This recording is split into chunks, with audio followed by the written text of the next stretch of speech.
ख्वाजा सराओं के हालात कब बदलेंगे? स्कूल और कॉलेज में साथी तालिब इल्म मुझे उई अल्लाहबाजी कहकर छेड़ते थे। मुझ में अपनी शनाख्त के हवाले से इत्मीनान नहीं था, इसलिए इनकी छेड़छाड़ का जवाब नहीं दे पाता था। कभी रोता हुआ घर आता तो किसी को मेरे आंसू पहुंचने की फुर्सत नहीं होती थी। खुदा खुदा करके मैट्रिक हुआ तो मुझे लगा जैसे कैद से रहाई मिल गई।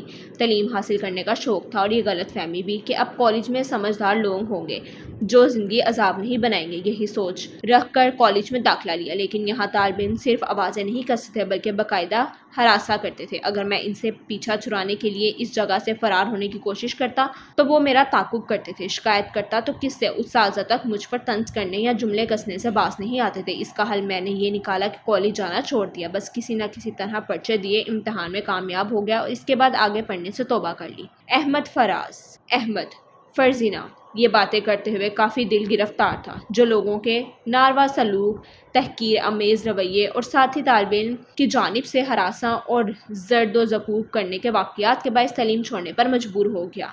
कई बरस गुजरने के बावजूद इसे तालीम अधूरी रह जाने का शदीद दुख है।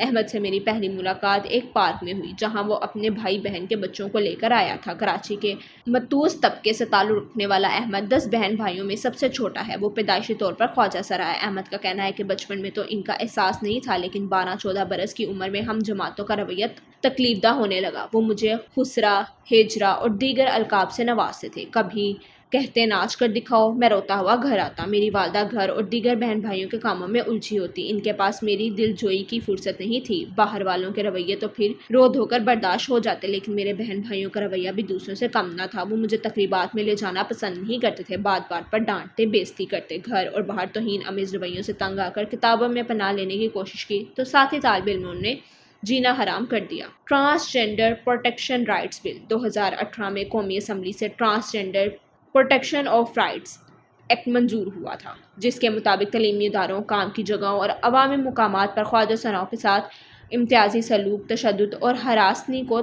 जुर्म करार दिया गया था। 2022 में इस एक्ट पर ट्रांसजेंडर की तारीफ और मेडिकल के हवाले से एतराज़ उठे थे, लेकिन दीगर शकों पर तमाम हल्के मुत्तफिक थे। इसके बावजूद अहमद, जो पैदाइशी तौर पर ख्वाजा सरा है, इनकी ज़िंदगी का एक अहम तरीन दौर नाउमीदी पर ख़त्म हो गया। ख्वाजा सराओं के लिए सरकारी मुलाजमत का कोटा। अहमद से जब हमने पूछा कि उन्होंने किस सरकारी नौकरी के हसूल की कोशिश क्यों नहीं की, तो उन्होंने बताया कि कई जगह दरख्वास्तें दी। ख्वाजा सराओं के नुमाइंदा कहलाने वाले और मीडिया पर लाइमलाइट में रहने वाले ख्वाजा सराओं के नुमाइंदों के भी मिन्नतें की कि कहीं क्लर्क ही लगवा दें, लेकिन कामयाब ना मिली।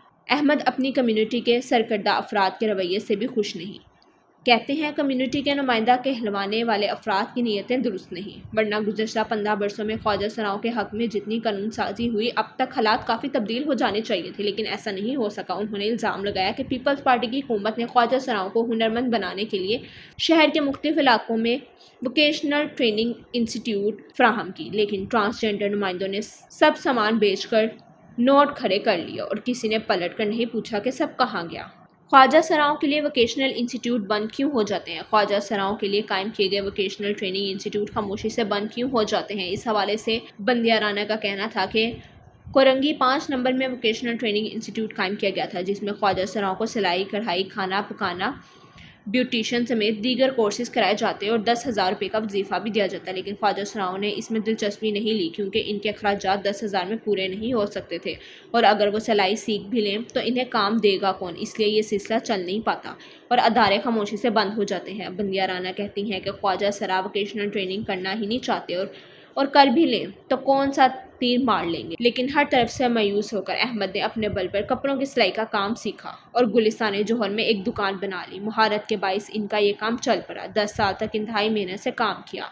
माली हैसियत मुस्तकीम हुई तो भाइयों ने भी इनके मामले में किसी हद तक बर्दाश्त का दामन थाम लिया। वो घर में भतीजों के साथ वक्त गुजारते हैं और घर के छोटे मोटे काम भी निपटाते नजर आते हैं। ख्वाजा सराओं के हवाले से रिवायती सोच हल क्या है? कराची जैसे शहर के एक ख़ानदान का फ़र्द होने के बायस अहमद बहुत हद तक खुशकिस्मत हैं कि इनकी ज़िंदगी की गाड़ी तो चल पड़ी। वो कम्युनिटी का हिस्सा बनकर नाचने गाने या भीख मांगने के बजाय अपने हुनर की बदौलत एक कारआमद शहरी के तौर पर अपनी पहचान बना रहा है, लेकिन मुआशरे के भयानक रवैयों के बायस इनकी ज़िंदगी में बहुत सी नाअसूदगियाँ रह गई हैं। वो आज भी अपने इर्द गिर्द के अफराद के तंज का निशाना बनते हैं। क्या ख्वाजा सराओं के साथ ये सब ऐसे ही चलता रहेगा?